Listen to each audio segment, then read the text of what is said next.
Hola, soy José Alonso Chirinos, socio de EVA Consulting. Quizás tu negocio necesita liquidez o mejorar el flujo de caja. El equipo externo, experto en finanzas, de EVA Consulting, te brindará las herramientas y asesorías de gestión inmediata para ayudarte a salir de esta crisis. Hola, soy Carlos Zapata de EVA Consulting. ¿Tu negocio no tiene las utilidades de los tiempos pre-COVID? El equipo externo experto en finanzas de EVA Consulting tiene las asesorías especializadas para reestructurar financieramente los negocios en tiempos de hoy.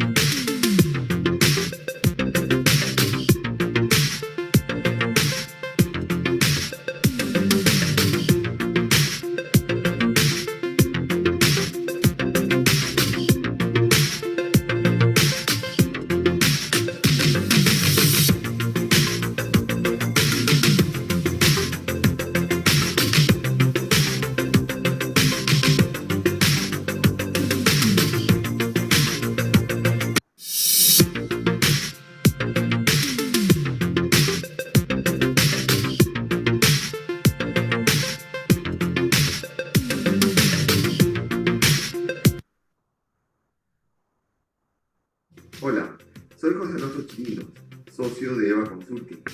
Quizás tu negocio necesita liquidez o mejorar el flujo de caja. El equipo externo, experto en finanzas, de EVA Consulting, te brindará las herramientas y asesorías de gestión inmediata para ayudarte a salir de esta crisis. Hola, soy Carlos Zapata de EVA Consulting. ¿Tu negocio no tiene las utilidades de los tiempos pre-COVID? El equipo externo experto en finanzas de EVA Consulting tiene las asesorías especializadas para reestructurar financieramente los negocios en tiempos de hoy.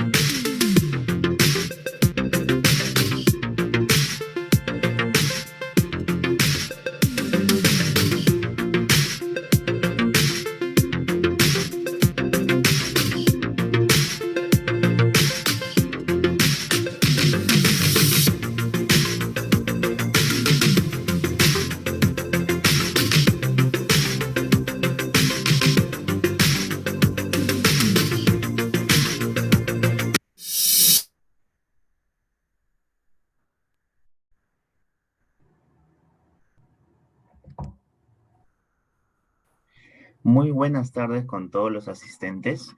La Sociedad Nacional de Industrias y EVA Consulting le dan la más cordial bienvenida al webinar Planning Financiero y Tributario 2022, donde se tratarán temas como presupuestos y flujos de caja en dos escenarios, modelo de reestructuración ideal y tips de planeamiento tributario. En la presente exposición contaremos con la participación del señor Carlos Zapata, contador público colegiado de la Universidad Católica del Perú, maestría en finanzas en la Universidad ESAN, experto en contabilidad, finanzas y costos, enfocado en la búsqueda de líneas de crédito y reducción de costos, ¿no? Cuenta con 10 años de experiencia como gerente de administración y finanzas en los sectores de servicios y transporte. Asimismo, contaremos con la participación del señor José Alonso Chirinos, ingeniero comercial de la Universidad Finisterre en Santiago de Chile, MBA en Administración de Empresas y Finanzas en la Universidad del Pacífico, experto en la búsqueda de clientes, líneas de crédito, reperfilamientos, refinanciamientos y reestructuración empresariales. Cuenta con experiencia de 6 años en la banca y 12 años como gerente de administración y finanzas en los sectores textil, hidrocarburos y servicio. Y por último, contaremos con la exposición del doctor Juan Carlos Lau. El doctor Juan Carlos Lau es abogado de la Pontificia Universidad Católica del Perú, especialista en Derecho Tributario y Comercial, con experiencia en temas penales de defraudación tributaria y lavados de activos. Recuerden que podrán hacer todas las consultas y preguntas a través del chat, y estas serán respondidas al término de la exposición. Adelante, señor Carlos Zapata.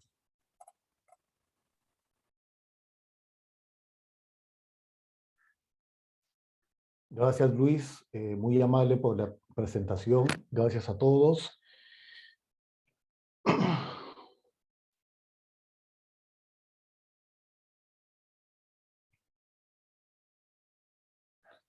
Gracias. El día de hoy presentamos un webinar con una visión mucho más amplia del usual. Hemos tomado la decisión de acompañar al tema del planning, el tema de planning en finanzas, que le acompañe el tema de lo que es planning fiscal. El webinar es planning financiero y tributario. Esa es un poco la idea del día de hoy ya que luego de pasado el tema de la pandemia y las flexibilidades que dio la SUNAT y ahora con las posibles nuevas medidas, este tema es clave y vital en lo que es planeamiento. ¿Cuáles son los temas que vamos a tocar el día de hoy? Son 4 puntos, pero en conjunto, saliéndonos un poco del contexto de finanzas y planeamiento, ¿qué es lo que buscamos? Nosotros lo que estamos buscando el día de hoy es que ustedes conozcan a sus compañías a nivel contable, finanzas y fiscales, porque es el único modo que ustedes detecten todas las debilidades, fortalezas, necesidades que necesitan hoy, en estos momentos, y con el planning ven qué es lo que necesitan o dónde están débiles en los siguientes meses y años. Clave es conocer a tu negocio, ¿no? Los puntos son el cálculo del capital de trabajo y no, que es un poco saber qué es lo que yo necesito en líneas para que pueda poder pagar mi ciclo del negocio durante el año. Esto puede ser vía líneas de bancos o financiamiento con quien me vende los insumos o distintos tipos. Eso es clave. Mucha gente lo conoce, mucha gente lo intuye, pero mucha gente no lo usa y no lo tiene listo. Vamos a ver un ejemplo muy simple y un ejemplo con el cálculo técnico de cómo se hace el NOF y luego qué es lo que necesitamos cuando ya detectamos una necesidad. Luego, en todo tema de la planeación, empezamos con el tema del presupuesto y luego de un buen presupuesto hacemos un flujo de caja. Es imposible hacer un buen flujo si no tengo un presupuesto. Y antes de esto, tenemos a la contabilidad, que no es un tema de hoy, pero no hay modo que tengamos un sólido presupuesto y flujo si no tenemos una contabilidad confiable en base a NIF, también alineada a los temas de SUNAT. No se olviden nunca que podemos tener dos tipos de balances o de estados de ganancias, uno para efectos de gestión y uno para efectos de SUNATO. Son completamente distintos. Y luego, dentro de estos 2 puntos, ¿qué es lo que buscamos? Es saber cómo está mi negocio hoy día, qué tengo, en qué estoy débil, qué me falta. Y acá les pongo un ejemplo bien sencillo, ¿no? Es como muchos capaz o casi todos somos papás y entra mi hijo al colegio y te dicen, ok, entra a la selección de fútbol. Entonces, tengo un objetivo. Yo juego, por ejemplo, adelante, quiero hacer 20 goles, pero me doy cuenta analizándome que peso 100 kilos, es decir, estoy excedido en 25 capaz. Segundo, que me está doliendo el tobillo, tengo un esguince. Luego, que soy malo, pues, no hago, nunca en mi vida he hecho goles. Entonces, ¿qué hago? Tengo que tomar medidas para bajar de peso, para sacarme una resonancia, una placa, una tomografía para saber qué tengo y qué medicinas tomo. Y luego, si soy malo o tengo una mala defensa o un mal medio campo, contrato a gente buena que me ayude, que defienda, que me dé pases y yo haga goles, ¿no? Entonces, esto es un poquito lo que queremos enseñar hoy día, de que ustedes tienen que conocer su negocio al máximo detalle. Es clave el tema de contabilidad. Si son una compañía que tiene producción o manufactura, el tema de costos es clave, el tema contable, el tema de planeamiento, ¿no? Lo hacemos un poquito cotidiano para dejar de lado el lado inflexible de las finanzas, ¿no?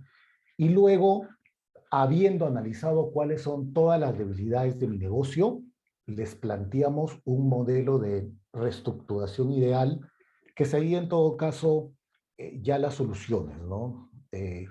Bajado de peso, algún tipo de medicina, algún tipo de vendaje o la contratación de gente que sabe, ¿no?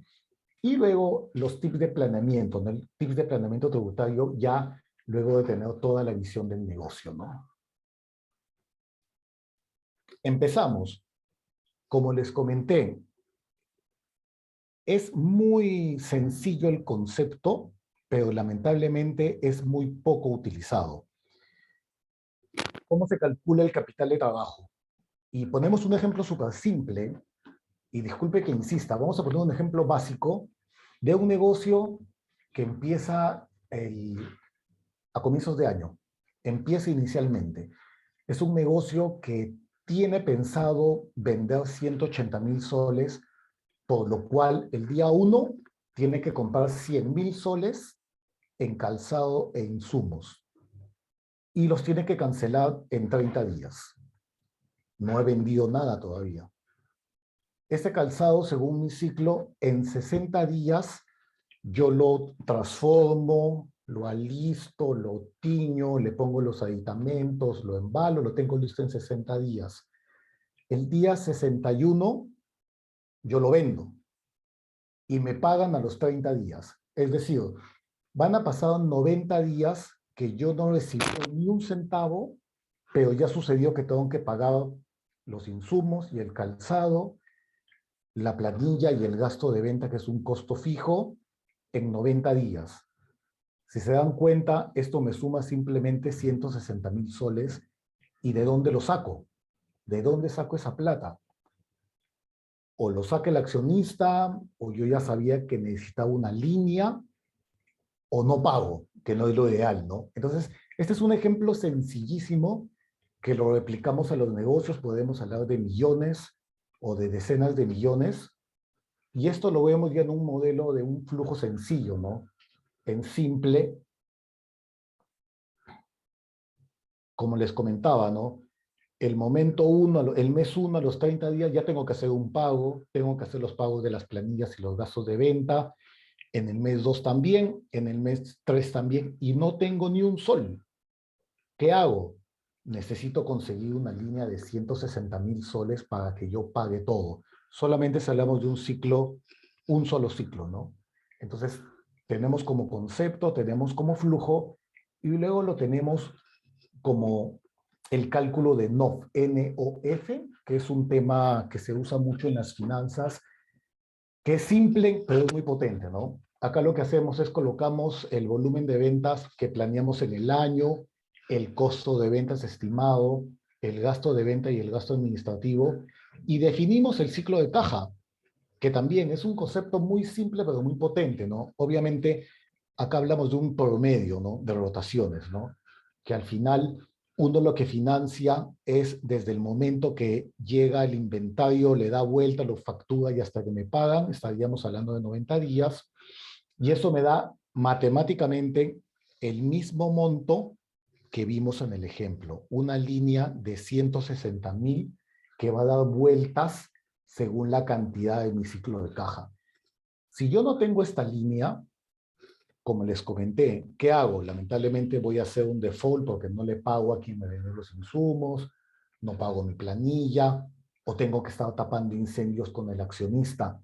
Entonces, este es un simple ejemplo de lo que uno tiene que hacer en sus compañías y tener esa línea, tanto línea de adelanto de facturas, factoring, capital de trabajo, líneas de advance account, dependiendo de lo que uno necesite, ¿no? Es un concepto muy simple, pero es clave y lo vemos mucho en todas las compañías que apoyamos y ayudamos que no lo tenían definido. Entonces, bajo este esquema, uno ya sale, la compañía sale en búsqueda de sus líneas y ya se siente cómodo para financiar todo su ciclo de capital de trabajo y pueda cumplir con sus obligaciones. Obviamente, esto tiene un costo. A veces hay muchas facilidades de líneas con los fondos de adelantos de factoring, pero que tienen tasas muy altas, y uno con la finalidad de tener flujo adelanta, pero no se va dando cuenta que va acumulando mucho gasto financiero que al final es más alto que la utilidad operativa y ahí sí nos complicamos, ¿no? O sea, siempre ojo con el costo del uso de estas líneas. Entonces, siguiendo con el esquema de conocer bien mi negocio, uno en finanzas, el consejo que damos es que tiene que conocer todos los segmentos. El tema de planificación comercial, planificación de ventas, que lo manejan los expertos del área de ventas. Tenemos el tema de costos, si es una compañía productiva, el costeo industrial es clave, o si es una compañía comercial es más simple, pero siempre con el buen uso del CADEX valorizado y un buen sistema, ¿no?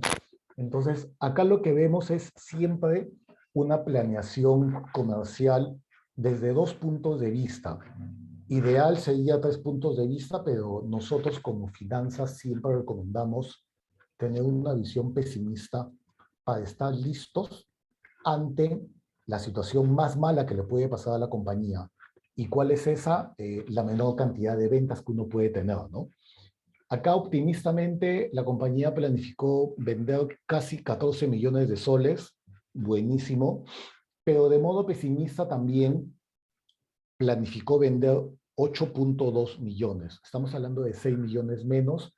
Obviamente, hoy en día ya, bueno, lamentablemente el tema de la pandemia asoma de nuevo, capaz con una nueva ola, pero eso se suma al tema político. Entonces, el tema político y las proyecciones económicas de crecimiento del PBI de 2, 2.5, algunos dicen que va a ser nulo, lamentablemente, obliga un poco a tener una proyección muy pesimista, ¿no? Y acá tomamos en cuenta también un factor clave, ¿no? Antes teníamos un poco más de estabilidad con el tipo de cambio, con lo que ha pasado en los últimos meses desde la segunda vuelta es la subida del cambio, tanto por temas políticos locales, tanto por temas internacionales, también la subida de todo lo que es fletes, tipo de cambio afecta el costo de todos los insumos que vengan del exterior. Entonces es clave no solamente el tema de venta, siempre recomendamos que no solamente se fijen en cuánto vendo, 50, 100 millones, sino cuál es el margen de ganancia que voy a obtener de esta venta. Porque de nada vale vender 100 millones con rentabilidad de 1 a vender 10 millones con rentabilidad de 20%. Es muy diferente. ¿De qué ganamos vender 100 millones y ganar un sol? O vender 10 millones y ganar 200.000. Muchas veces se confunde el tema de a más venta, más flujo. Pero eso es falso en algunos casos porque están destruyendo la compañía. A veces es bueno vender menos con más rentabilidad. Definitivamente, aunque por imagen nos cueste o a los dueños o los accionistas no acepten esa reducción, muchas veces, y lo hemos hecho en algunos clientes, es un modo de que te achiques, o sea, es un resizing hacia abajo, pero buscando mucho más utilidad, ¿no? Y acá vemos el tema optimista con efectos de tipo de cambio y el tema pesimista también con los efectos del tipo de cambio, ¿no? ¿Qué estamos suponiendo para el año 2022? Es una compañía que produce y comercializa artículos de limpieza. Como vimos, hay dos planes, un pesimista y un optimista. Es clave para todo tipo de tanto posición y planeación, hacer un análisis no con el clásico esquema contable de balance y estado de ganancias, que son los clásicos, pero son muy elementales. Es muy bueno, muy potente utilizar el modelo de margen de contribución. ¿Qué significa? De que uno identifica en el tema de costos todos los costos variables asociados a la venta y la venta menos los costos variables te deja un monto, que es el margen de contribución, el cual tiene que ser más que suficiente para que pague los costos fijos y más que suficiente para que paguen las obligaciones que tienen con los bancos, es decir, la deuda y los dividendos de los accionistas. Si uno no lo analiza así, muchas veces no se da cuenta de que muchos de los problemas que tenemos es en el tema del costo y gasto fijo, ¿no? Vamos a ver más adelante en el ejemplo, ¿no?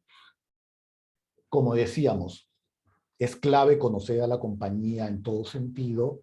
El tema del gasto financiero es clave porque uno sabe el costo de sus deudas, el tema de las comisiones, muchas veces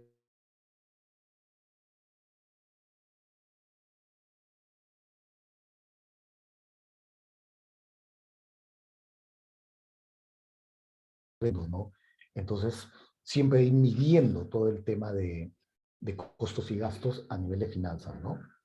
Luego tenemos el tema de la deuda, conocer muy bien el tema del servicio de deuda, si la deuda... José, ¿me escuchas?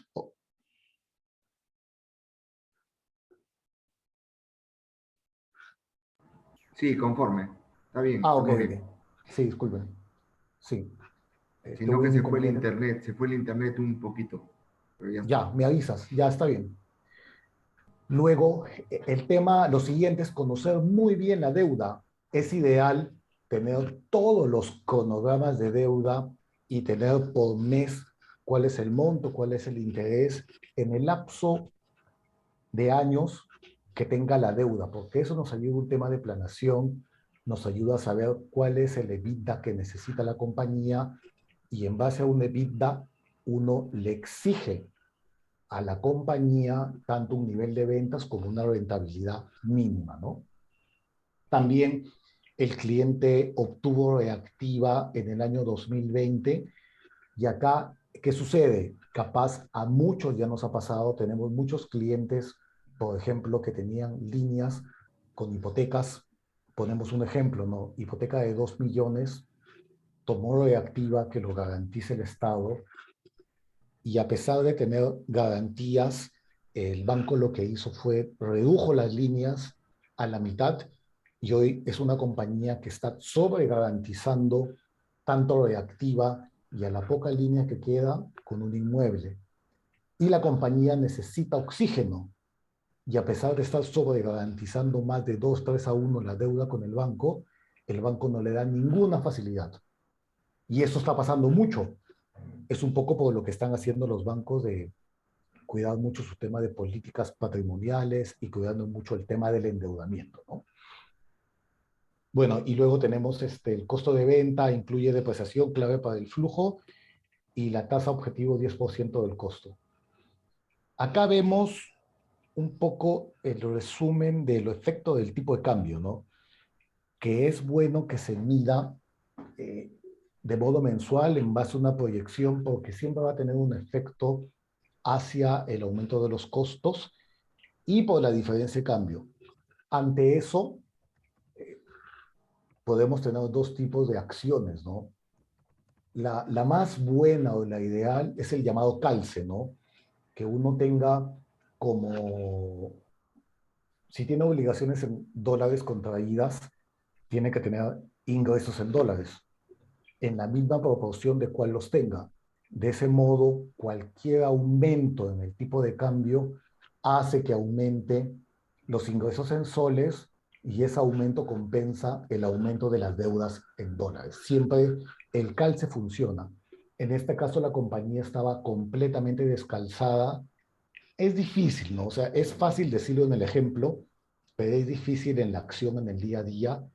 Asumimos que la compañía pudo hacer un calce y pasar sus facturas en soles a dólares en un porcentaje que cubra por lo menos tanto el costo y el gasto de la compañía, ¿no?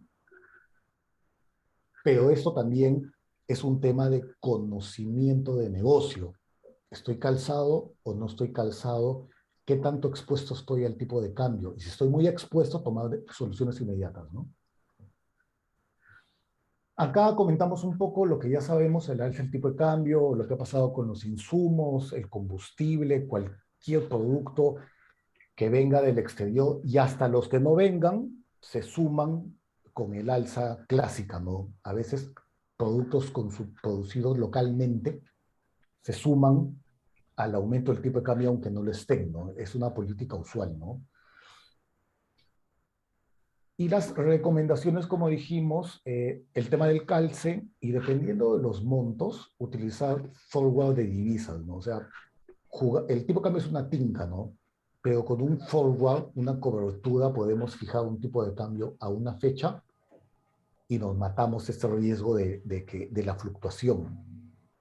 Va a depender mucho de los montos de los cuales hablemos, ¿no?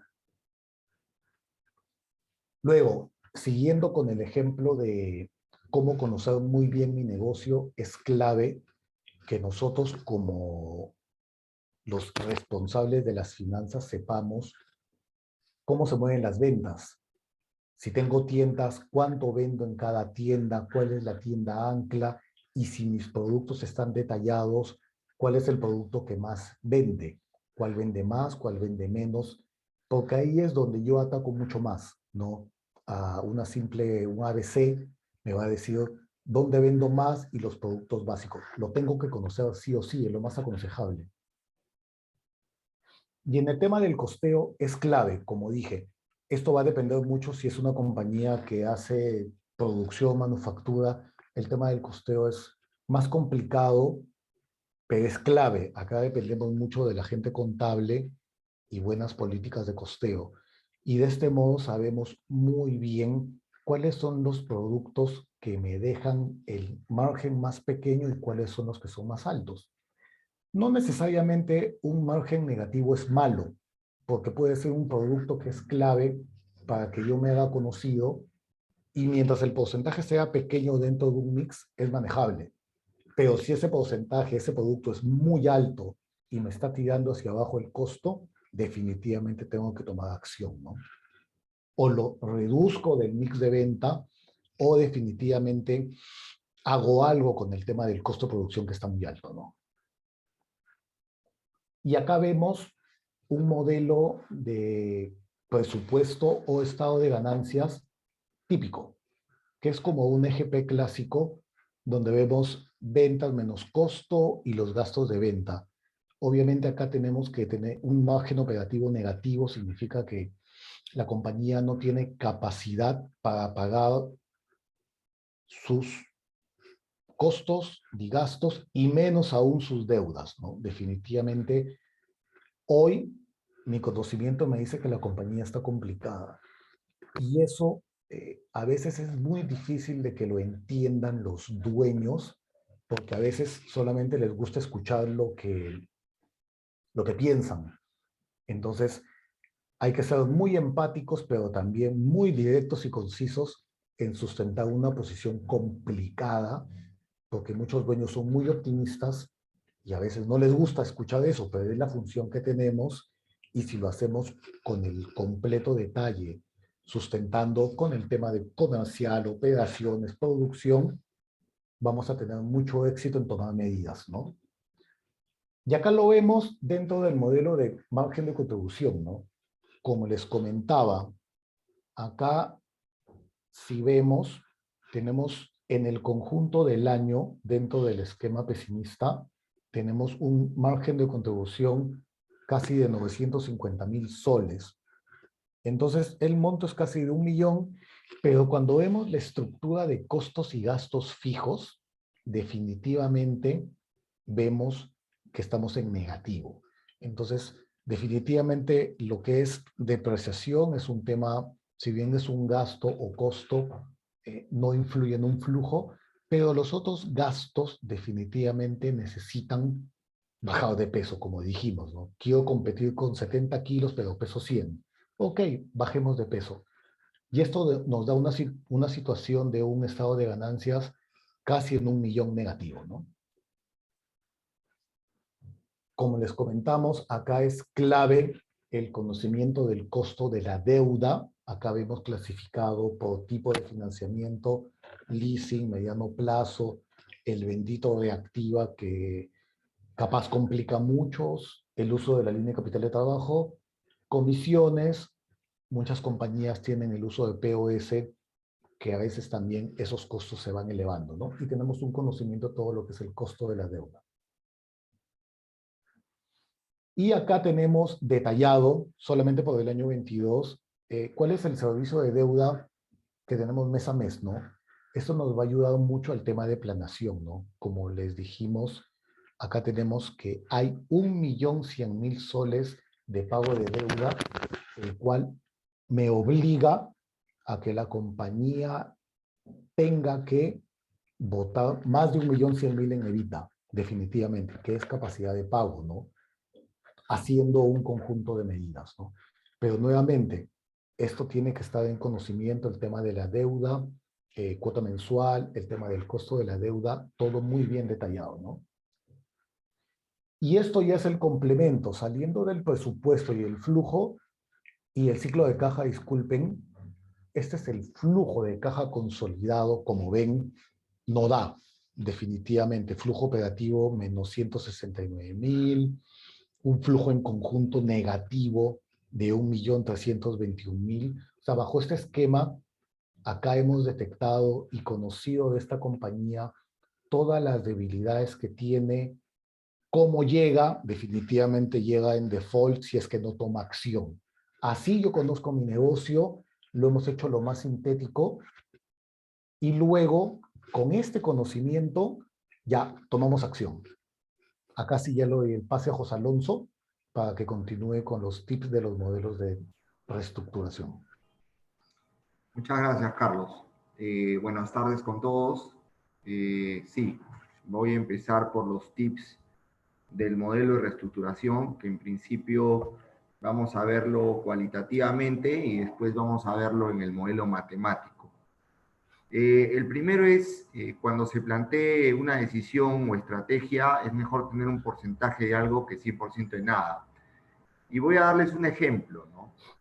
Muchas personas, empresarios, dueños, me decían: José Alonso, ¿qué hago si sigo reduciendo costos, las ventas no me acompañan y no sé qué hacer? Estoy desesperado. Entonces, en ese momento les dije, bueno, hay una opción interesante que tú puedes, si tienes ingresos todavía, tienes flujo de caja todavía y tienes clientes, entonces valoriza tu negocio. Quizá venga algún otro visionario que tenga una opción distinta que la tuya y al final te conviene vender en ese momento. Entonces, el comentario o el punto va a que mejor es tener un porcentaje de algo que después 100% de nada, ¿no? El segundo punto es la gerencia profesional. Definitivamente, para reestructurar una compañía, se requiere un gerente general profesional altamente capacitado que conjuntamente con la jefatura comercial o la gerencia comercial, que conjuntamente con la jefatura de operaciones o en su defecto una gerencia y asimismo la jefatura de finanzas o la gerencia misma de finanzas, planifiquen todo, ¿no? Desde el punto de vista comercial, operativo y financiero. Y ver presupuesto, flujo de caja, y luego finalmente hacer un seguimiento y control de las cosas. Muchas veces, a veces planificamos todo bonito y nos olvidamos del seguimiento y del control, ¿no? El tercer punto, una compañía, digamos, que se va a reestructurar, necesita saber al detalle sus costos. Y acá voy a mencionar justamente algunos puntos claves de lo que más o menos comentó Carlos, ¿no? Si nosotros no sabemos la rentabilidad por producto o por unidad de negocio y no sabemos los costos asociados a cada producto, a cada unidad de negocio, creo que no estamos haciendo las cosas bien, ¿no? Y esto tiene que salir de la contabilidad, no reportes en Excel, ¿no? Los reportes de márgenes por producto, por unidad de negocio, tienen que salir de la contabilidad, ¿no? Eso es un punto importante. El cuarto dice, sinceremos valores. ¿Y a qué me refiero? A que definitivamente, bueno, como dijo Carlos, uno tiene que tener un balance de gestión y un balance contable, ¿no? Pero creo que en épocas complicadas uno debe sincerar verdaderamente sus estados financieros. ¿Y a qué me refiero con esto? Dos ejemplos básicos. Por ejemplo, inventarios, digamos, altos, ¿ok? O que no existen a veces, ¿no? Algo tenemos que hacer con ellos, ¿no? El otro punto son las cuentas por cobrar, digamos, que están vencidas más de 2 años, que siguen figurando en el activo corriente, ¿no? Y que definitivamente no tomamos las acciones para provisionarla y para castigarla, ¿no? Por lo tanto, nos vamos engañando con el capital de trabajo que tiene que tener la compañía, ¿no? Por eso creo que hay que sincerar los valores de los estados financieros. El otro punto importante es contar con un planeamiento estratégico.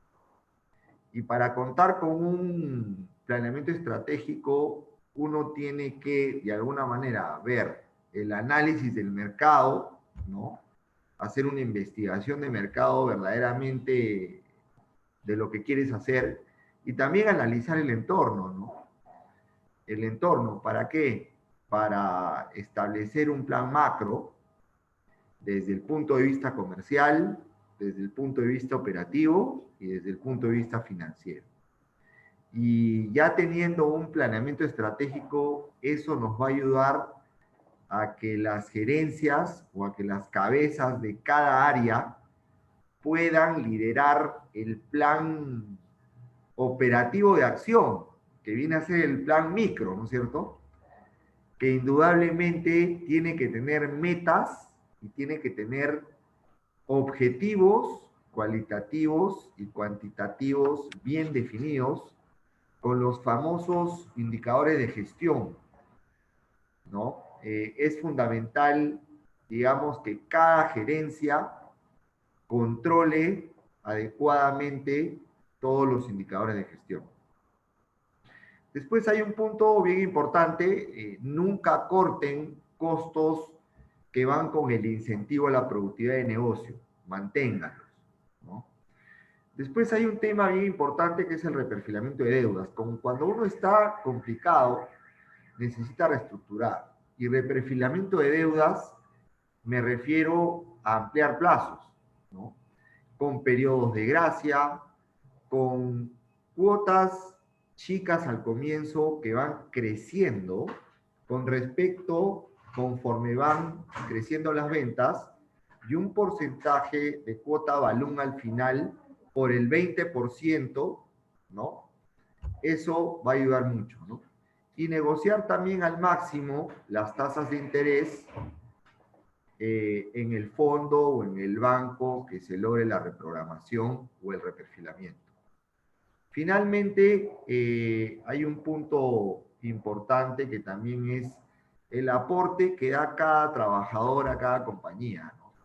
Yo soy un convencido de que definitivamente uno tiene que ver tres cosas o tres puntos importantes. Primero, la actitud. Segundo, la parte técnica que pueda tener ese personal.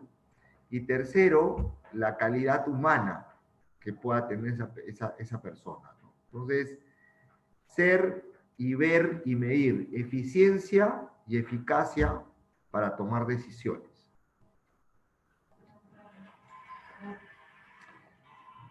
Otro punto importante también, estamos complicados, necesitamos crear confianza con los proveedores. El proveedor no te va a decir que no si estás en una época complicada. Todo se negocia, es una cadena al final. Por lo tanto, puedes alargar plazos, puedes decirle, oye, ¿qué te parece si en estos meses complicados me puedes cobrar la mitad y después luego te reintegro o te doy un bono, ¿no? Puedes también negociar con garantías reales, hipotecas, prendas o lo que fuere, pero esa relación no se puede acabar. El proveedor tiene que entender que estás pasando por un mal momento y que definitivamente tú estás haciendo todo lo posible para reestructurar la compañía, ¿no? El otro punto importante son las actividades de outsourcing para ahorrar dinero. Siempre analicen, ¿ya? La parte contable, evalúen, ¿no? Quizá te convenga contabilidad interna o contabilidad externa. O también el tema de planillas. Hagan cuadros comparativos para ver qué cosa sale más rentable y qué cosa sale menos rentable, ¿no? El otro punto también que es bastante importante es si manejan presupuestos, mantenerse dentro del presupuesto, sobre todo en una reestructuración, porque si, por ejemplo, tú presupuestas 250 y gastaste 300, definitivamente hay un problema, ¿no? Y definitivamente esa autorización tiene que estar, pues, firmada por la gerencia general, ¿no? O sea, es definitivamente importante que haya, si alguien se va a exceder del presupuesto, tenga la firma por lo menos del gerente general. Pero ese desfase que se genera también hace que, digamos, tú también tengas que vender más, porque en los siguientes meses, ¿no? Y ahí cubrir el desfase, ¿no? Por lo tanto, es importante siempre mantenerte dentro del presupuesto. Y hay otro concepto importante que es el de reestructuración estratégica. ¿Y a qué me refiero acá? Ver tanto la parte comercial, operativa y financiera nuevamente. En la parte comercial, ¿qué tenemos que hacer? Tenemos que revisar los precios, las unidades, los márgenes por producto, por unidad de negocio, reformular unidades o productos que no estén dando plata, ¿no? Ver la parte operativa en cuanto a reducción de costos y gastos, y también ver la parte financiera, ¿no? Como hemos estado viendo, de ampliar plazos, solicitar reperfilamientos, etcétera.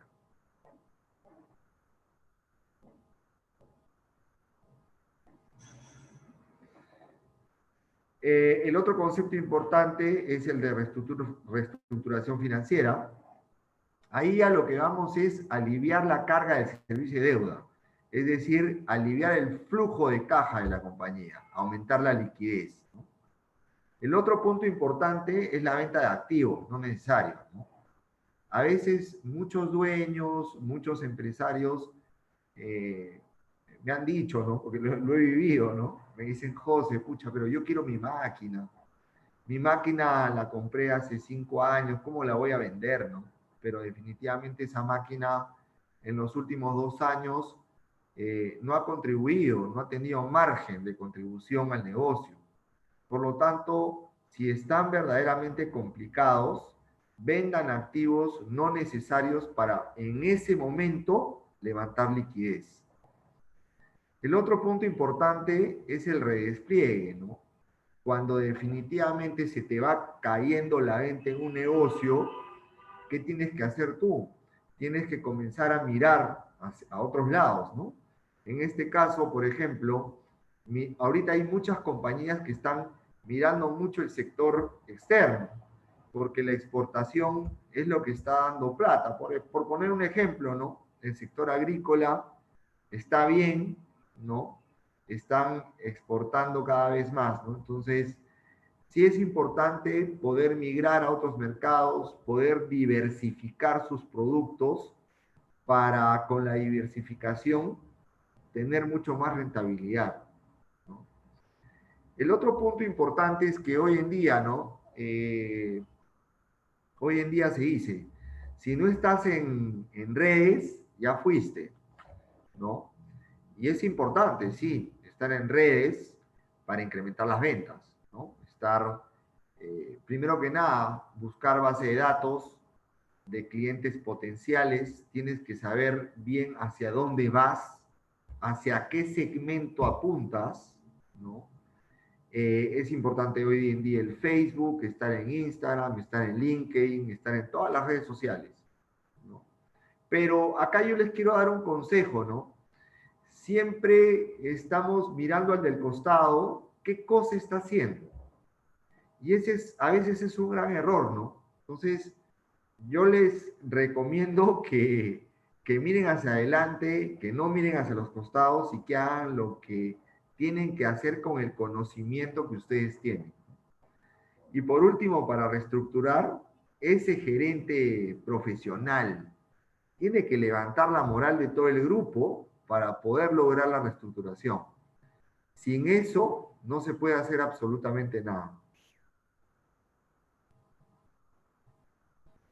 Y ahora voy a explicarles el tema matemático de la reestructuración. Acá definitivamente la compañía, las ventas son de 8.2 millones.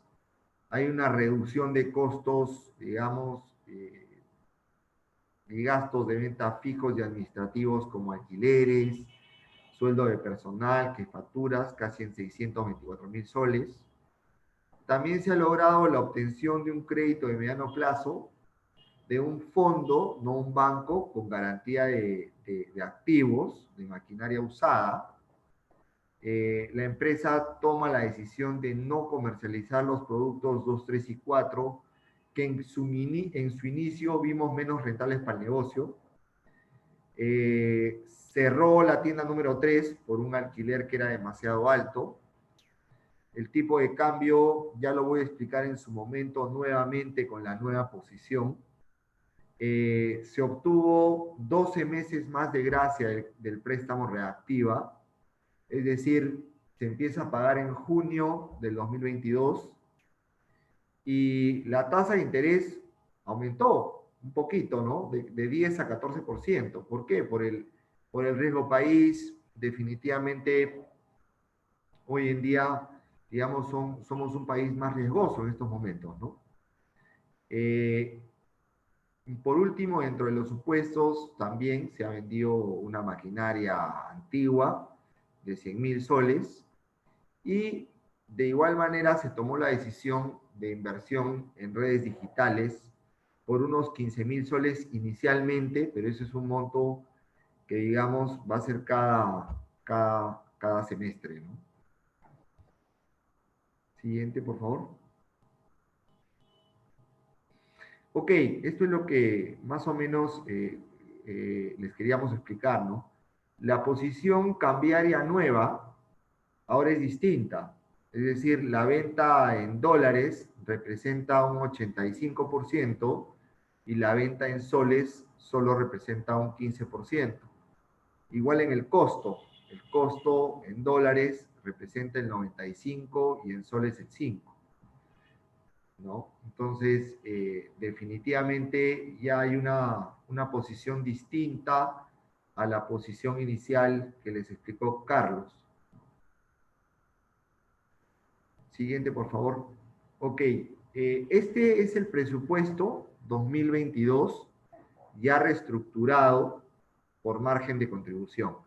Acá observamos que en el tema de las ventas, a partir del mes de julio, ya las ventas comienzan a incrementarse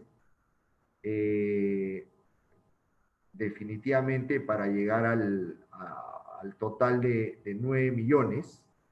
También se ha efectuado el recorte, del cual estábamos hablando en los supuestos, tanto a nivel de gasto de venta fijo y a nivel de gasto administrativo. Y el gasto financiero sí se incrementó un poquito como consecuencia de la subida de la tasa. Pero si comparamos, esto nos da un margen antes de impuestos de 463.000 versus el original con 8.220.000 de venta, lo cual te da un margen antes de impuestos de menos 920.000. Entonces, hay una mejora, digamos, de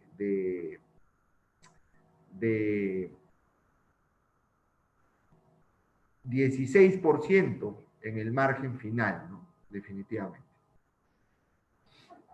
Siguiente, por favor. Ok, y ese presupuesto lo llevamos al flujo. ¿Y qué ocurre en el flujo de caja? Ocurre también algo interesante, los ingresos por cobranzas aumentan a partir de julio, se ve una reducción en los pagos tanto de gasto de venta fijo y administrativo. Adicionalmente, se ve la inyección del crédito de mediano plazo de 650, lo cual alivia el flujo de caja que se comienza a pagar a partir de julio del otro año. ¿Ok?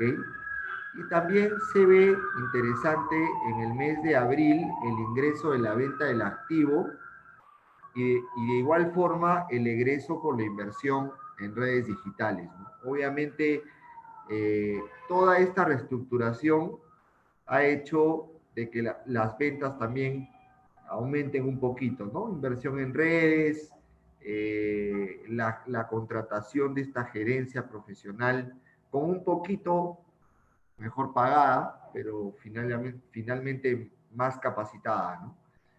Y vemos acá que de alguna manera el saldo del flujo operativo ya son 830.000 positivo, y vemos que el flujo neto del mes está en 598 y en el acumulado ya positivo en 648, ¿no? Definitivamente ya todos los conceptos de reestructuración se metieron matemáticamente en el modelo, ¿no?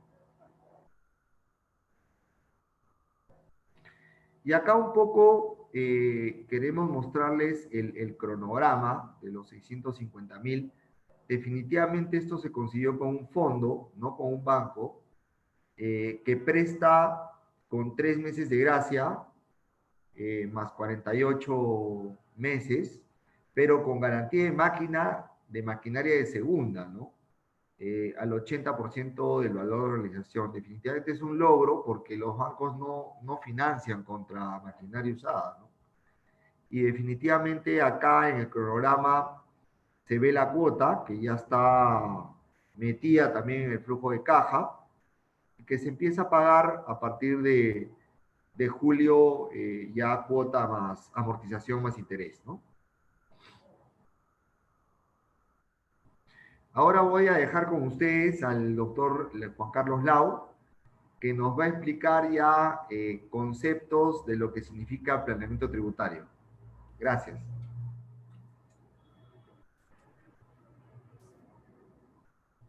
Buenas tardes, José Alonso. Buenas tardes con todos los presentes el día de hoy.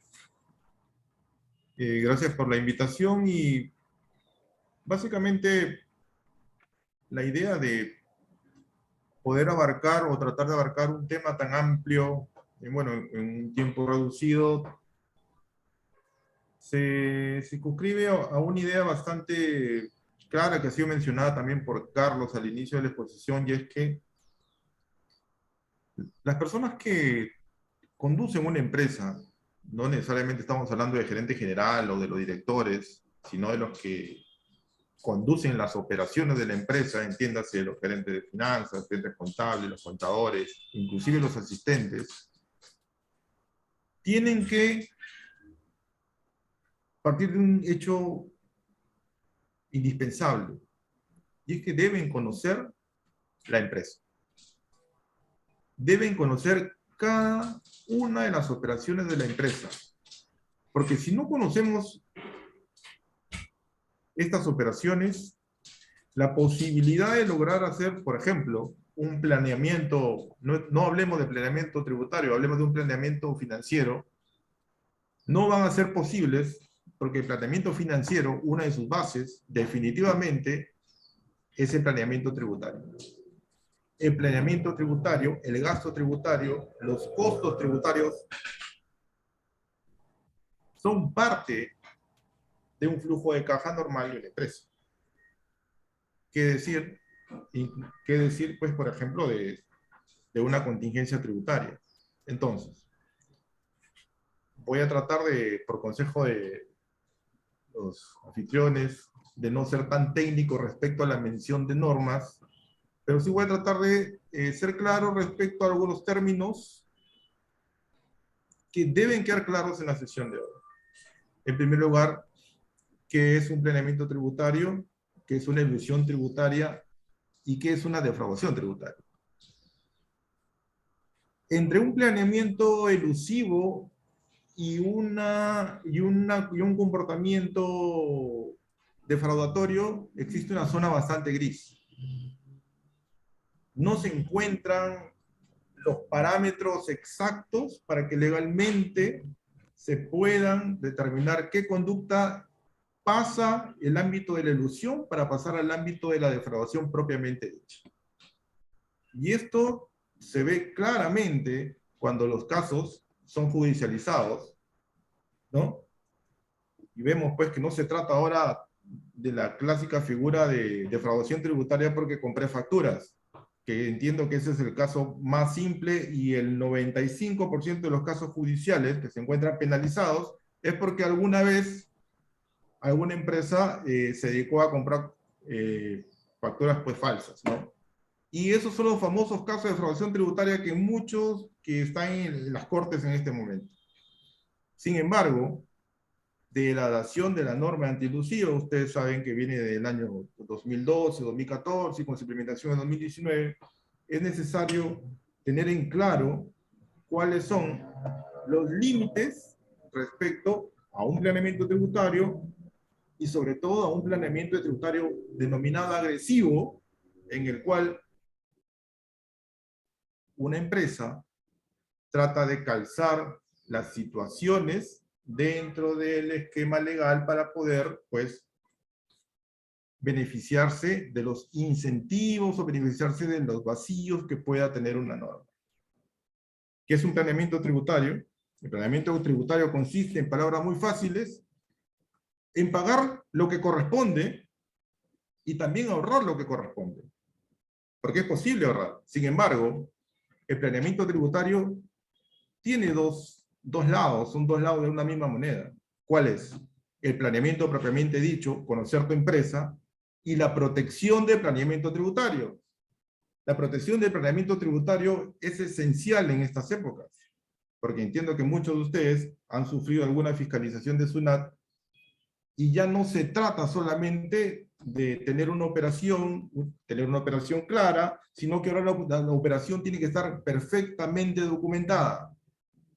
Si una operación, por más transparente y válida que sea, no está perfectamente documentada, entiéndase, contrato, orden de compra, cotización, no una cotización, sino varias cotizaciones, etc., la operación puede caer en la posibilidad de ser reparada y por lo tanto generar contingencias tributarias.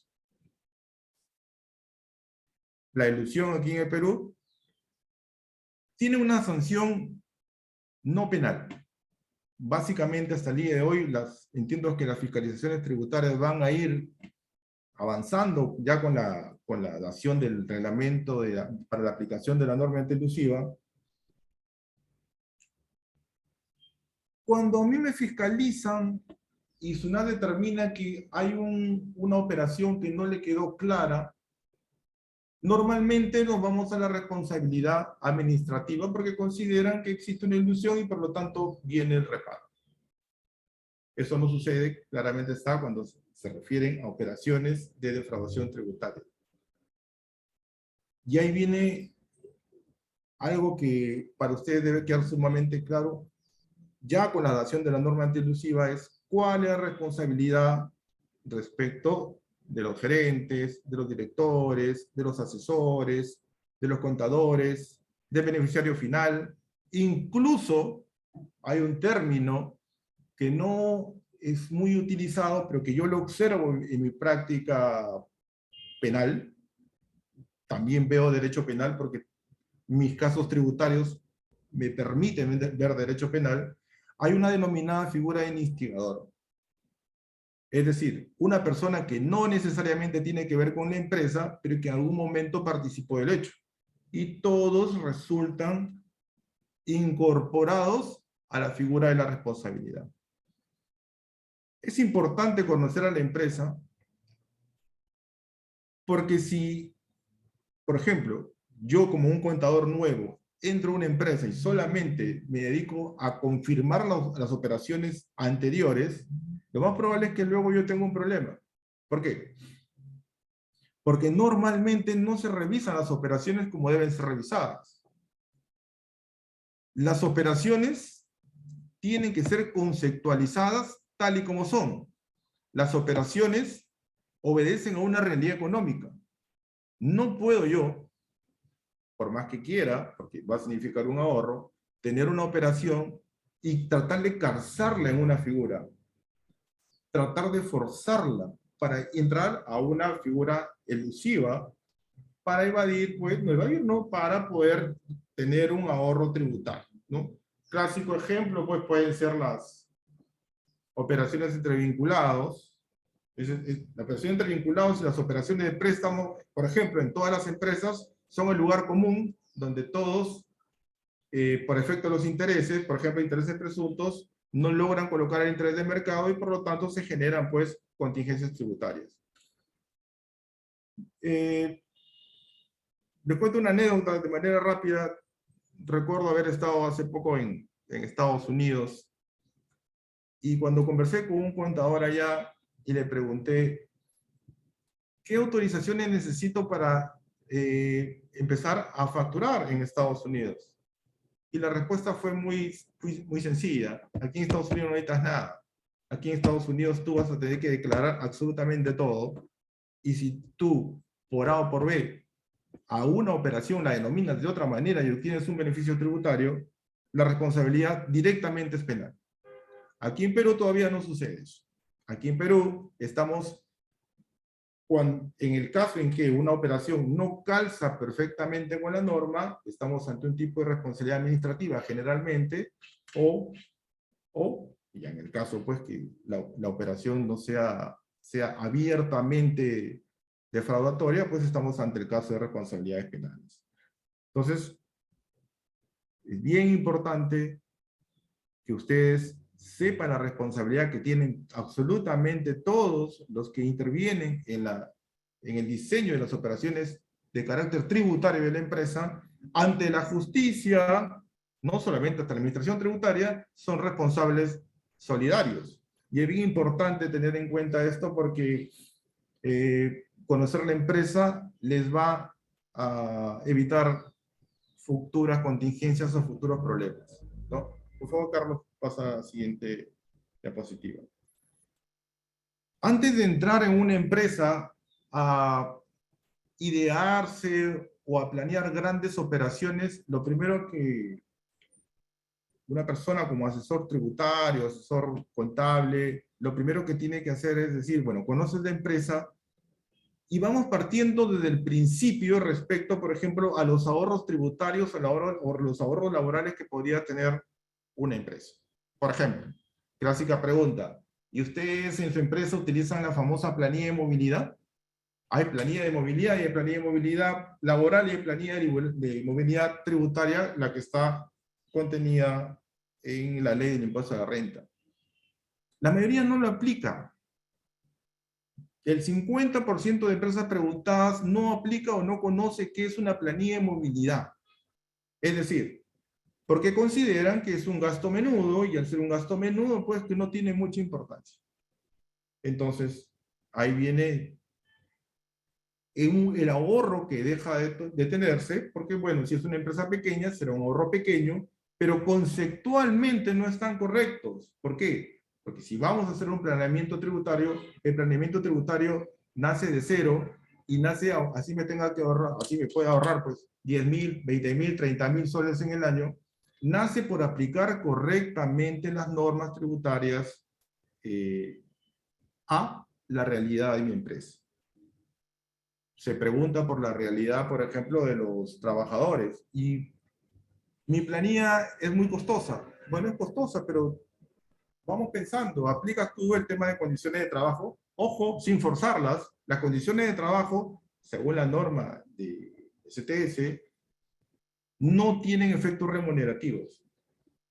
No tienen efectos remunerativos, pero sin forzarlo, es posible que yo pueda llegar a un acuerdo con mis trabajadores y cumpliendo la norma laboral y cumpliendo la norma tributaria, pueda yo poder diseñar un plan de pago de tal manera que perfectamente identificando las condiciones de trabajo, estas me permitan tener un ahorro también, ¿no?, significativo para mi empresa, ¿no?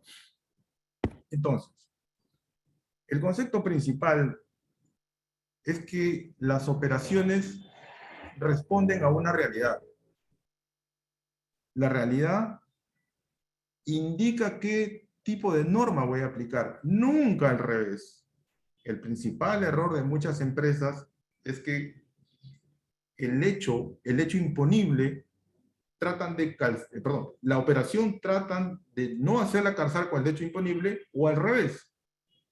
Pero así, y eso hace pues que muchas veces el no tener este calce entre la realidad y la norma se generen contingencias de carácter tributario. Es importante conocer las operaciones de la empresa, pero más imprescindible aún sobre todo para los operadores pues, de las operaciones, es poder preguntar. Siempre va a haber un abogado, siempre va a haber un contador, siempre va a haber una persona experta en finanzas, para que los ayuden a identificar en qué tipo de operaciones estoy participando, o mi empresa participa. Siempre, cuando se inicia una labor de asesoría en una determinada sociedad, lo primero que se le pregunta es, ¿qué gastos tienes en tu caja chica que no sustentas? Cuando esta caja chica, que la mayoría de los casos de caja chica solamente tiene el nombre, porque hay cajas chicas de 2 millones de soles, 3, 4, 5, hay cajas chicas que no tienen nada de chicas, van a poder ver cuántas deficiencias tienen en el ahorro, en el posible ahorro que puedan tener en su empresa. Es muy común. Entonces, conversando con Carlos, con José Alonso, antes de iniciar una exposición detallada de las normas aplicables al denominado planeamiento tributario, hay que darles una idea de fuerza, y la idea de fuerza es: conoce tu empresa, distribuye los ingresos, qué operaciones son con vinculadas, qué operaciones de deuda, cuánto estoy pagando, cuánto estoy cobrando, cómo yo quiero ahorrar tributariamente y si lo estoy haciendo o estoy pagando de más. Es muy raro encontrar a una empresa que pague de más, evidentemente queriendo, todo el mundo quiere ahorrar, pero casi todas, por la incorrecta aplicación normativa, terminan pagando en exceso porque no aplican la norma de manera correcta, porque simplemente las operaciones de la empresa no están especificadas, no están correctamente identificadas. Y esto, el no tener correctamente identificadas las operaciones de la empresa, hace pues que se realicen registros contables equivocados, hace que se realicen pagos que no corresponden, ¿no? O simplemente hace que inclusive los estados financieros puedan tener ciertas anomalías porque las operaciones de carácter tributario no se encuentran correctamente sustentadas, ya sea en realidad normativamente o administrativamente. Por ejemplo, ¿no? Hay un caso muy importante con una minera en la cual pues ellos gastan gasolina, ¿cierto? Gasolina, diésel, las cantidades muy importantes, y cuando viene la administración tributaria lo primero que pide pues es el CARDEX. Demuéstrame tú cuánto consumo de gasolina por maquinaria tienes en el mes, para poder determinar si el gasto incurrido, el gasto que es tan importante y que está en el flujo de caja, que está en el flujo de egresos de todos los meses, luego viene SUNAT y lo discute técnicamente porque te está pidiendo un orden, te está pidiendo el CARDES en el cual indique por unidad. Cuando digo por unidad, ¿qué unidad? Se está refiriendo a la maquinaria que utilizó esos litros de combustible de manera mensual. Muchas empresas, bueno, las grandes empresas pues tienen que invertir en sistemas, tienen que invertir en personal para poder hacerlo, pero una empresa de mediana para abajo tiene serias dificultades para cumplir con los requerimientos de la administración. ¿Por qué? Porque normalmente lo que se hace es pues generar una bolsa de gasto, perdón, en este caso costo de operaciones, y se olvidan de identificar cuál es la unidad que está gastando, por ejemplo, los 300 litros de combustible en determinado periodo de tiempo. Esto genera un reparo tributario. esto afecta un futuro flujo de caja, porque si a mí me multan y el resultado de este requerimiento, perdón, de esta resolución de determinación, ya lo sabemos. Vamos a reclamar, vamos a perder, vamos a apelar y vamos a perder, vamos a ir al Poder Judicial y también va a suceder lo mismo. ¿Por qué? Porque ya las fiscalizaciones tributarias, a partir de la creación pues, de la bancarización, ya dejaron solamente de creer en el comprobante de pago puro y simple. El comprobante de pago ya dejó de ser hace mucho tiempo el sustento al 100% de las operaciones. Hay las detracciones, hay las percepciones, y sobre todo, se encuentra, para mi opinión, en el top de la necesidad, el sustento administrativo de las operaciones. Es muy importante para efecto de yo poder consolidar la otra cara del planeamiento tributario, que es proteger las operaciones de la sociedad, bueno, de la empresa en este caso. Entonces, estos conceptos, trato de ser sintético, pero son dos ideas fuerzas. Conoce tu empresa, clasifica las operaciones y protege tus operaciones. Si no tienes estas aristas, estos soportes, no vas a poder evitar una contingencia tributaria. Las contingencias tributarias, no hablemos de responsabilidades administrativas o penales, solamente hablamos del tema ya financiero, el que interesa en este momento, y si no logramos captar esa idea, y que yo soy insistente en ello, no vamos a poder lograr un correcto desarrollo de la sociedad. Entonces, eso es básico. Sí, Carlos.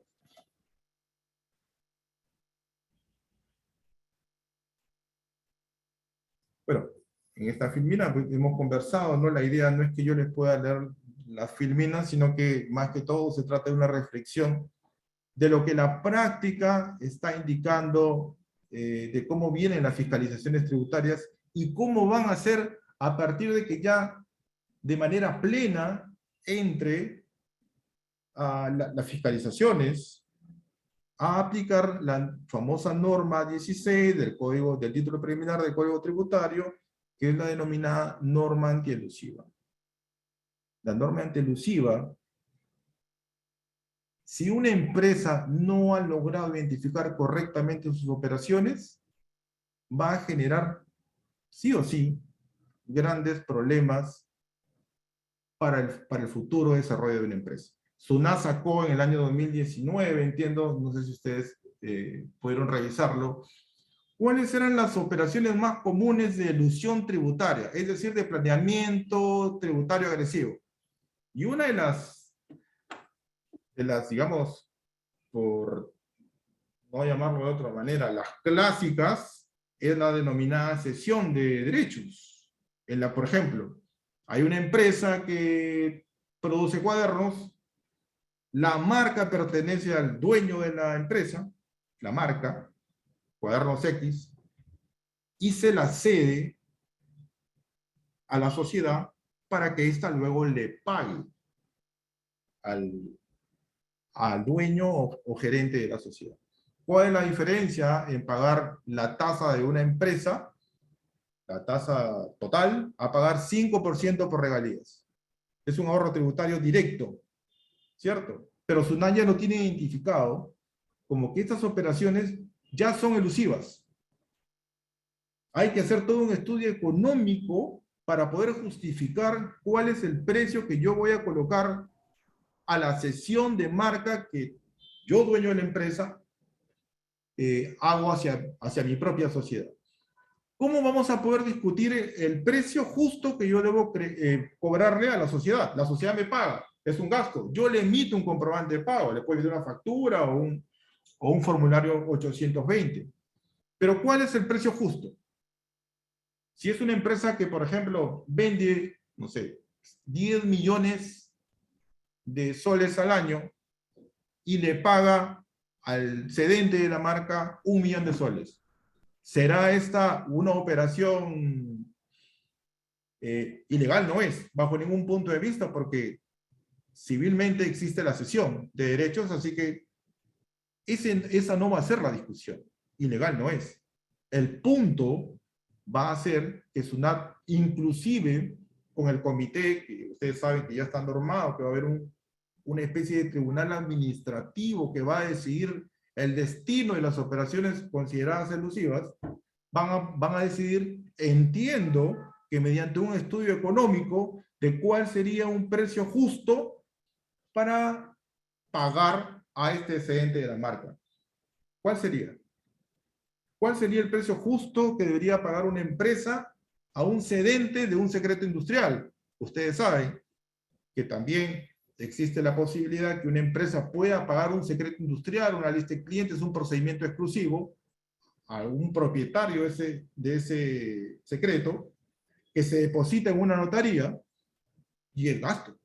Bueno, hay modalidades de tratamiento, puede ser considerado un intangible, ¿no? Pero la idea de este ahorro, que en principio obviamente es legal, es no pagar 30% en un lado, la tasa completa, 29.5, y pagar solamente 5% por renta de segunda categoría, porque eso es lo que se paga. Eso es un ahorro directo, pero SUNAT ya tiene identificado ese tipo de operaciones. Además está hablar de los préstamos a accionistas, ¿cierto? Las operaciones entre vinculadas. Este tipo de planeamiento elusivo, digamos, finalmente va a ser decidido por el tribunal, digamos, administrativo, que SUNAT va a armar, o tiene armado, y va a intervenir en los resultados de los requerimientos de las empresas. Ellos van a decidir. Ustedes saben que este tribunal va a estar conformado por personal de SUNAT, y entonces vamos a poner a la propia SUNAT a discutir las determinaciones o las observaciones realizadas por su propio auditor. Este tipo de operaciones van a tener que volver a ser revisadas. ¿Para qué? Para que SUNAT nuevo no nos sorprenda con su determinación, con su valor de mercado, y nos diga, bueno, si tú vendes 10 millones de soles, consideramos que tu marca, el pago por tu marca debería ser pues unos 500.000 soles al año, y no 1 millón. Y por lo tanto, la empresa indebidamente envió al gasto, ¿no?, este medio millón de soles. Y me devuelves el tributo y me pagas la multa. Van a ser muy interesantes los casos en los cuales vamos a tener que ir al tribunal, bueno, a reclamar, a apelar y eventualmente al Poder Judicial. Estos son los casos claros, en los cuales sí existe una marca. Pero nos ponemos a pensar también, ¿cuántos de ustedes en su empresa tienen o no tienen directorio? Hay un gasto que es totalmente deducible, que es el gasto de directorio. Hay muchas empresas que, utilizando la norma, pasan gasto de directorio. Pero en muchos casos son directorios que no funcionan. Son directorios que no se reúnen. Pero sí, cuando vemos el balance general al final del ejercicio, vemos que hay un 6% de utilidad de impuestos que es para los directores, ¿no? Y entonces en el libro de directorio pues se ponen a hacer las actas de los supuestos acuerdos que tomaron los directores. Yo les hago una pregunta. ¿Esto es una conducta elusiva o una conducta defraudatoria? Ojo, que para tener directorio pues tengo que haberme inscrito a registros públicos. La formalidad está dada. No hay ningún problema. La formalidad está dada. Ahora, el directorio. Vamos a pasar el gasto por directorio. Cada directorio, usted sabe que ni siquiera tiene que emitir recibo por horarios por las dietas. Pero sin embargo, el directorio no funciona. No tiene labores. Para SUNAT, y hay que reconocerlo, es muy difícil determinar este tipo de conductas. ¿Cómo ellos saben si un directorio se reúne o no se reúne? Hay una norma que ampara a los contribuyentes, que es la ley de impuesto a la renta, que dice que hay un gasto directorio que puede ser perfectamente utilizado, pero ¿cómo SUNAT puede determinar que ese directorio nunca funcionó? Ese directorio nunca realmente tuvo participación en las operaciones de la empresa o en las decisiones de carácter tributario de la empresa.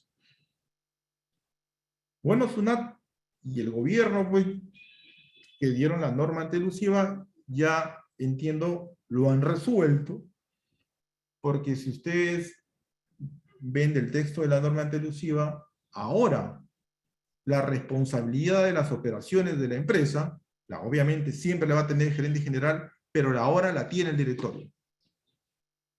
Y el director que quiera no tener una responsabilidad, lo va a tener que dejar plasmado en el acta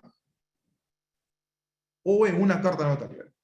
Es decir, ahora se va a presumir que las decisiones de carácter tributario y sobre todo la de planeamiento tributario que buscan un ahorro legal de la empresa han sido estratégicamente planeadas presumiblemente por el directorio. Entonces, están obligando al directorio, en funciones o no, a que mensualmente, bueno, no mensualmente, porque no necesariamente se tienen que reunir de manera mensual, pero que sí de manera regular asuman la responsabilidad respecto al manejo de las operaciones de la empresa, sobre todo en el aspecto fiscal. Entonces, estos cambios que, bueno, ustedes saben que todos estos cambios vienen a raíz de las recomendaciones de la OCDE, en la cual Perú quiere ser miembro y hay ciertos requisitos que tiene que ir cumpliendo. Estos cambios van a llevar solamente, tienen un destino, van a llevar a un destino inexorable. Es que cada vez más las empresas tienen que tomar conciencia de cuál es su rol, cuál es su participación respecto a la norma, respecto a la aplicación de la misma y respecto a la responsabilidad que puedan tener en el tema fiscal. Entonces, no podemos evidentemente conversar de grandes operaciones de planeamiento tributario, sino que en este espacio quería darles unas ideas rápidas de qué significa asumir la responsabilidad de tener un planeamiento tributario en una empresa. Bien. José Alonso, te doy el pase. Muchas gracias por su atención.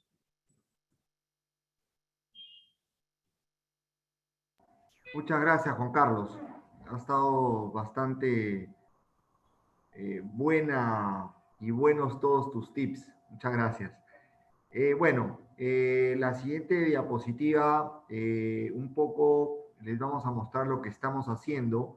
Hoy en día, como EVA Consulting, y ya para finalizar en 2 minutos, estamos ayudando a muchas compañías, tanto pequeñas como medianas, en la parte administrativa y prioritariamente en la parte financiera, con nuestros productos, el diagnóstico completo. Hoy en día estamos diagnosticando administrativa, contable y financieramente para ver cómo ayudar a estas compañías y ver viabilidad, punto 1. Una vez que se hace el diagnóstico completo, tenemos 2 productos también interesantes. Uno es el Reestructuración Pymes Full, que digamos, vemos y ayudamos al accionista desde la parte comercial, operativa y financiera, con todo lo que hemos explicado en el webinar. Y también tenemos otro producto que es el Experto Financiero, que es una asesoría, digamos, financiera y más contable, ¿no? Y por supuesto que ayudamos a buscar financiamiento. Creo que hoy en día a veces se nos complica buscar financiamiento porque no sustentamos bien técnicamente ante los bancos y fondos, ¿no? Entonces, Nosotros somos especialistas en ese tema. Siguiente, Carlos, por favor. Y para terminar, justo desde que EVA Consulting se ha constituido hace 3 años, hemos cumplido 3 años en septiembre, hemos tenido 5 casos de éxito de reestructuración empresarial por montos de 10 millones aproximadamente, y búsqueda y red de gestión de financiamiento por 15 millones a pequeños y medianos empresarios, ¿no? Les agradecemos a todos la presencia el día de hoy. Creo que ha sido muy importante, hemos podido darles bastantes tips y ojalá les haya gustado el webinar, tanto financiero como tributario. Y acá, digamos, le dejo la palabra a Luis de la Sociedad Nacional de Industrias para que haga, digamos, el cierre, y estamos atentos a cualquier consulta. Tenemos 15 minutos para poder conversar vía el chat y poderlos ayudar a todos. Muchas gracias. Muchas gracias, señor Carlos Zapata, señor José Chirinos y doctor Lau. Muy interesante la presentación. Asimismo, invitamos al público para que puedan realizar sus consultas y o preguntas vía chat para que puedan ser atendidos por el panel que expuso el día de hoy.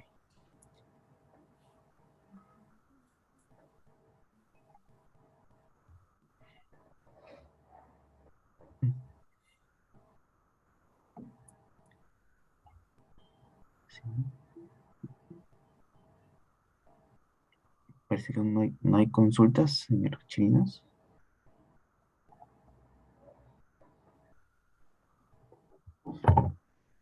Sí, ahí veo una consulta de cuándo se hace el plan estratégico. Bueno, rápidamente, como recomendación, definitivamente el plan, a ver, hay 2 tipos de plan, ¿no? El plan estratégico se hace al comienzo, digamos, cuando uno constituye una empresa ya va, digamos, realizando un plan estratégico. Pero un plan, digamos, de ventas para el próximo año, recomiendo hacerlo pues a inicios de octubre, ¿no? Con mucha anticipación y poderlo ir revisando con cada gerencia y con cada jefatura, ¿no? Definitivamente. Acá hay otra pregunta, señores, para la mesa, de la señorita Nancy. Dice, ¿qué problema tendría si estoy realizando pagos con la tarjeta Visa del gerente y luego se realiza el reembolso? Repito la pregunta, si no. ¿Qué problema tendría si estoy realizando pagos con la tarjeta Visa del gerente y luego realizo el reembolso? Banca, esa va más apuntando a ti.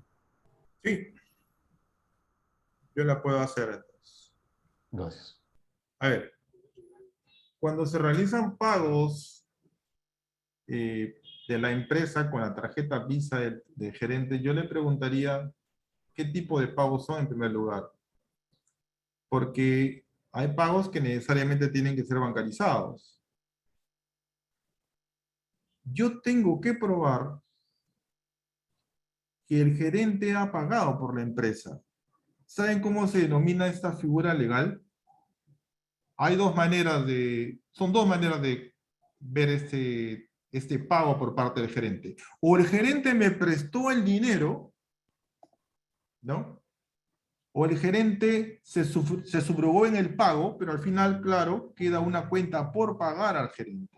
Entonces, ¿cómo yo demuestro que el gerente me ha prestado el dinero?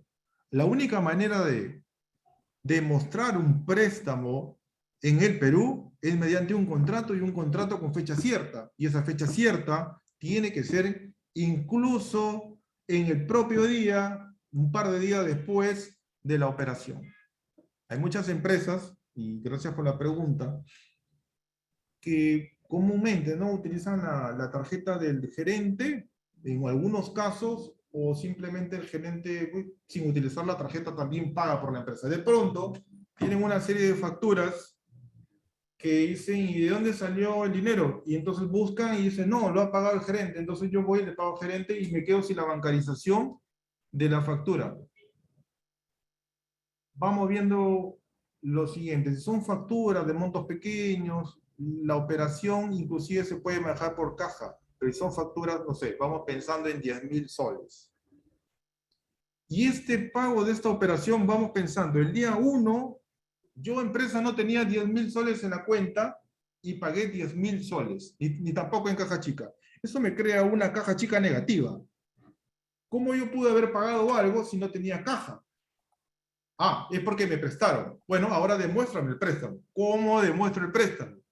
La única manera de demostrar un préstamo es con un contrato en el cual se indique la cantidad prestada, y ese contrato siempre, se lo digo porque en el litigio tributario en el cual estoy ya varios años, no saben cuántos problemas tienen las empresas porque nunca legalizaron sus contratos de préstamo.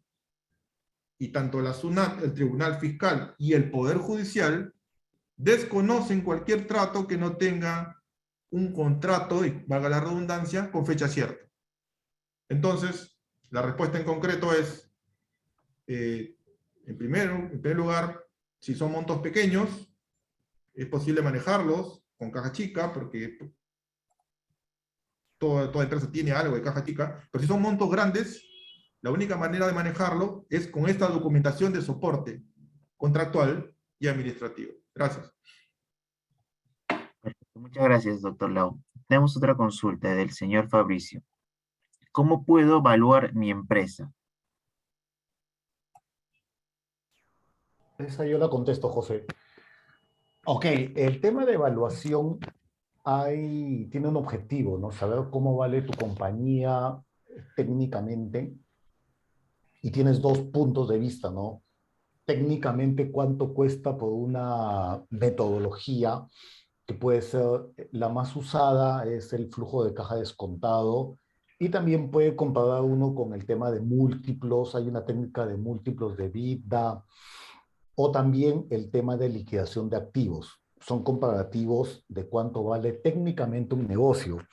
Pero eso va de la mano con lo que los accionistas o dueños piensan que vale un negocio. No solamente técnico, sino también cuánto vale, por ejemplo, ¿no? Pongámosle chocolates a gusto, que sea algo que tiene 50 años que está en el país y es muy conocido, y el accionista pesa que este intangible también vale.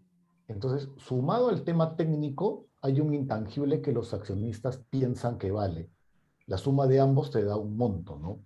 Entonces, es una combinación técnica con lo que los accionistas también piensan que vale el negocio. Obviamente, esta situación, cuando tengamos a alguien que está viendo cuánto vale tu negocio, mucho se va por el tema técnico, y en el cual el método de flujo de caja descontado es el más sólido, y se le puede sumar un tema de intangible o goodwill adicional de lo que vale el negocio. Así sustentas técnicamente cuánto vale. No es decir, mi compañía vale 20 millones, pero ¿cuál es el fundamento? Siempre tienes que tener un tema técnico, ¿no?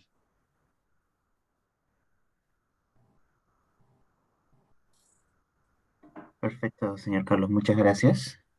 Eh, Hay una nueva pregunta respecto al tema de la elusión de impuestos. ¿Existe alguna ley que castigue con pena efectiva de cárcel o es que con argucias se evita la misma? La ilusión, en principio, en estos momentos, genera una responsabilidad administrativa. ¿Qué quiere decir? Quiere decir que me genera un reparo tributario. Este reparo tributario pues me genera una multa y el tema queda en el ámbito administrativo.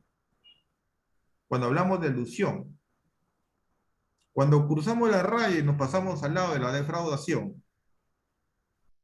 en la práctica, y cada vez lo estoy viendo más, las penas, ustedes saben que las penas por delito tributario van de 8 a 12 años, ¿no? Y el delito prescribe a los 18 años.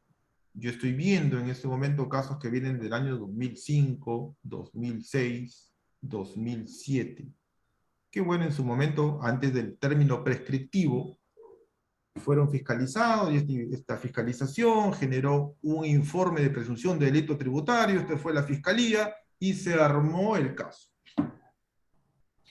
Yo considero que ya con argucias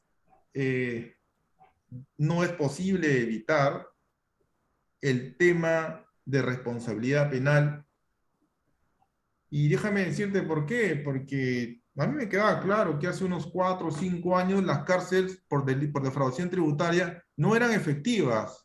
Había una especie de acuerdo entre los jueces en los cuales daban 4 años, menos de 4 años. Ahora no. Ahora las penas que están saliendo, sobre todo con el antiguo Código Procesal Penal, recién el nuevo Código Procesal Penal está en aplicación desde mayo aquí en Lima. Bueno, en Lima Centro, ¿no? Porque en Lima Cono ya estaba aplicado el nuevo código. Veo que están saliendo ya condenas.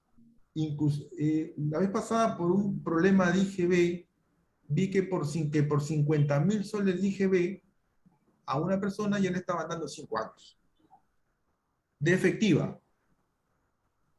Y ustedes, si conocen el tema del IGB, no hay forma de salvar la responsabilidad penal cuando una factura es falsa. Gracias. Muchas gracias, doctor Lau, por su respuesta. Aquí tenemos otra consulta. Del plan estratégico salen varias actividades nuevas del tipo cambio o iniciativas, proyectos, etc. Pero hay una parte del negocio de actividades rutinarias. ¿Qué porcentaje del presupuesto destinar como máximo a las nuevas iniciativas y proyectos y qué porcentaje del presupuesto a las actividades rutinarias para no descuidar el día a día de la empresa? A ver, dependiendo del tamaño de la compañía, o sea, ahorita no te podría decir qué porcentaje, digamos, porque depende del tamaño de la compañía, ¿no? Pero sí, evidentemente del planeamiento estratégico se desprenden, digamos, planes operativos de acción que de alguna manera tienen, digamos, puedes hacerlo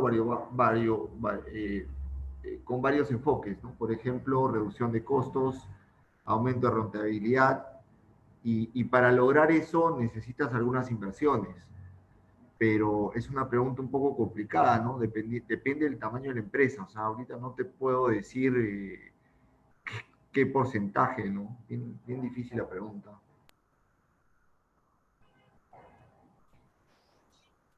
Perfecto, señor José. Muchas gracias. A ver, acá. Respecto a la pregunta anterior, ¿no? Replantean otra pregunta. El plan estratégico, digamos, a un horizonte de 3 años, entiendo que está más ligado al plan financiero y al plan operativo anual, a los presupuestos anuales. En general, ¿cómo acompaña la parte financiera al plan estratégico? Gracias nuevamente.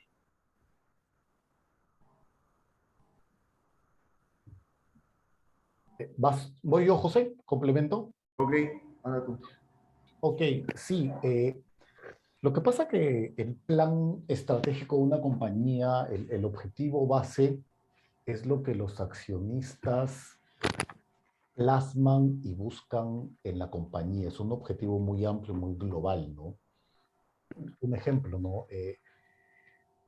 Simplemente, ¿no? Sea la compañía, sigamos con los chocolates, ¿no? Sea la compañía que tenga más venta en Lima de chocolates. Excelente objetivo como plan, pero ¿cómo llegas a eso?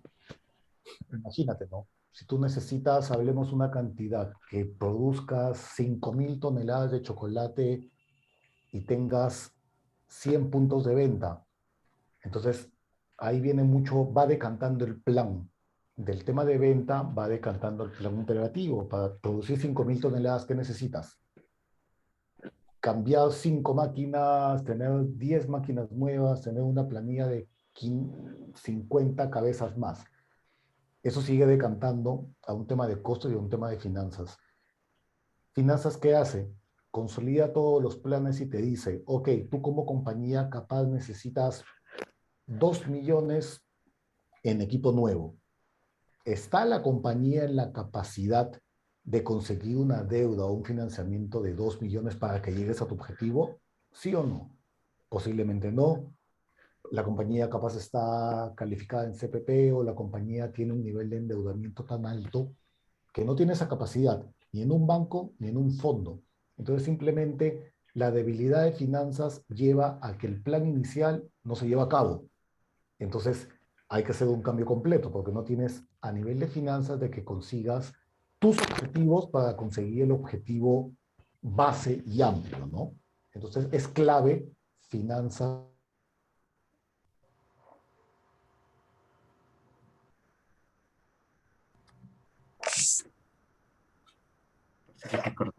Se cortó la respuesta del señor Juan Carlos. Se fue el audio, un segundito. Pero me parece que se le ha ido el internet a Carlos, ¿ya? Un segundito.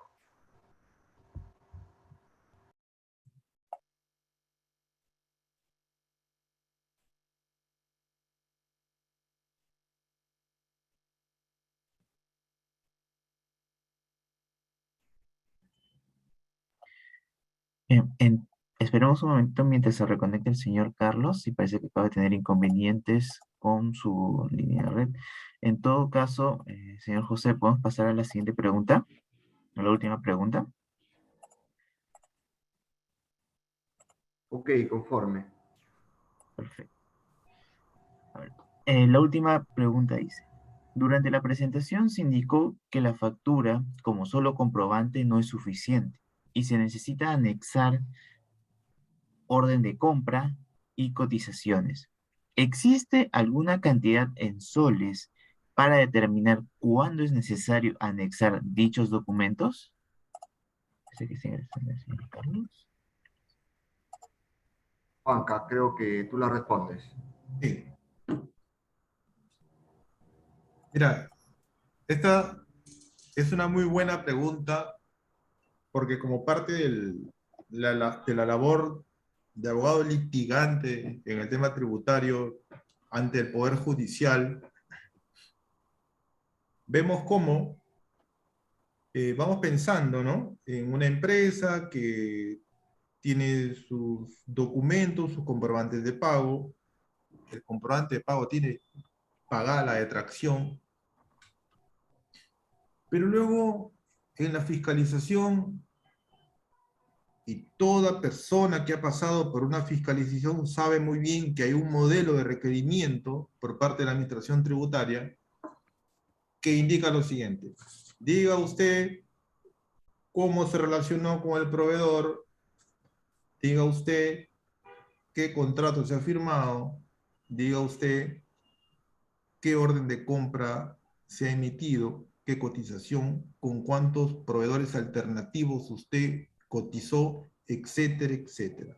Se trata de una cuestión de probanza que quizá una empresa grande lo pueda pasar sin problema, pero una empresa pequeña no lo va a poder hacer porque no necesariamente trabajan así. Lo que pasa es que ya la formalidad, entre comillas, porque esta obligación de tener documentos adicionales no está en ninguna norma, por si acaso, sino que está más en el desarrollo jurisprudencial, digamos, los denominados documentos de apoyo, pues no se encuentra ni una norma.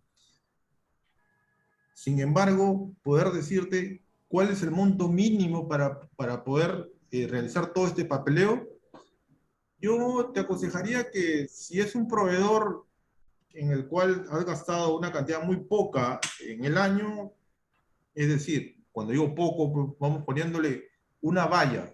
¿Quién decide esa valla? La empresa. No sé, a partir de 1.000 soles vamos generando este tipo de documentación, porque ya es un gasto importante. Pero, por ejemplo, volviendo al tema del litigio, yo tengo un cliente que la sumatoria de montos pequeños le generaron un monto pues ya importante en el año. Obviamente cuando SUNAT repara este monto, lo toma en el global. Y finalmente, ante la pregunta que inclusive se le hace a un juez y decirle, pero ¿por qué yo tendría que tener una orden de compra por 1.000 soles? Entonces la respuesta es, no, es que la sumatoria de documentos y al final hace un gasto mayor, hace que es preferible tener la documentación de sustento para todas las compras a partir de un monto que lo debe fijar la empresa. Y este monto generalmente en una empresa mayor o grande pues puede ser, no sé, 500, 700 soles hacia adelante, sobre todo las que se encuentran altamente sistematizadas, hasta por 300 soles sale una orden de compra, es preferible tenerlos. Las empresas tienen que invertir en el sustento administrativo de sus adquisiciones. ¿Para qué? Para evitar la contingencia. Eso es parte del costo, invertir en el sustento. Gracias. Luis, discúlpame, a mí se me fue la señal. No sé si la consulta de evaluación quedó entendida o capaz faltó algún punto, capaz no sé quién la consultó. ¿Insiste? Sí, Carlos, era la consulta, digamos, de la parte financiera relacionada con el planeamiento estratégico, ¿no? Tú estabas haciendo un ejemplo y al final se cortó el internet, me parece, tu internet. Ah, ok, ok.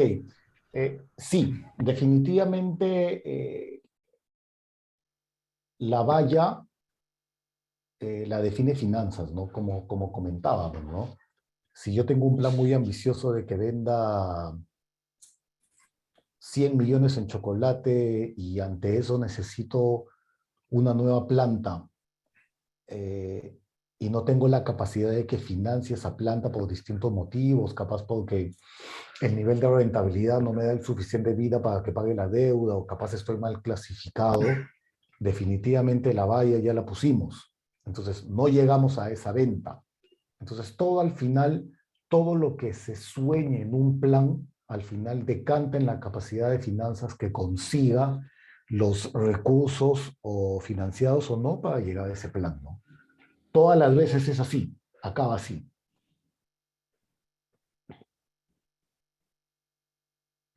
Perfecto. Señor Carlos, muchas gracias por la participación. Muchas gracias a todos por su asistencia.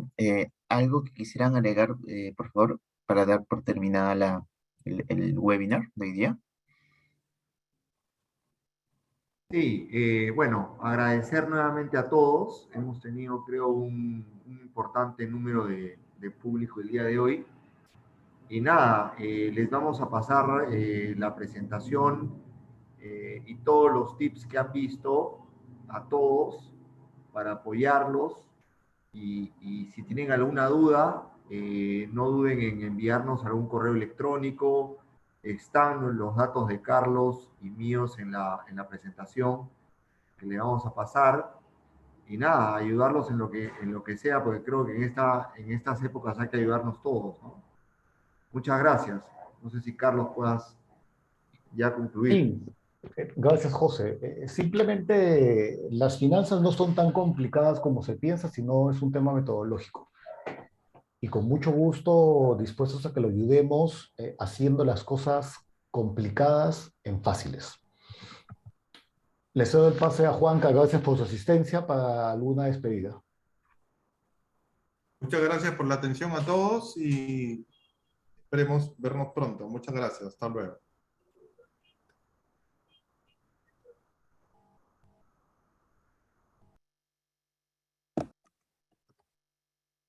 Muchas gracias a todos por su asistencia y de parte de la Asociación en la Industria y EVA Consulting, damos por culminado el webinar. Muchas gracias a todos, que tengan muy buenas tardes.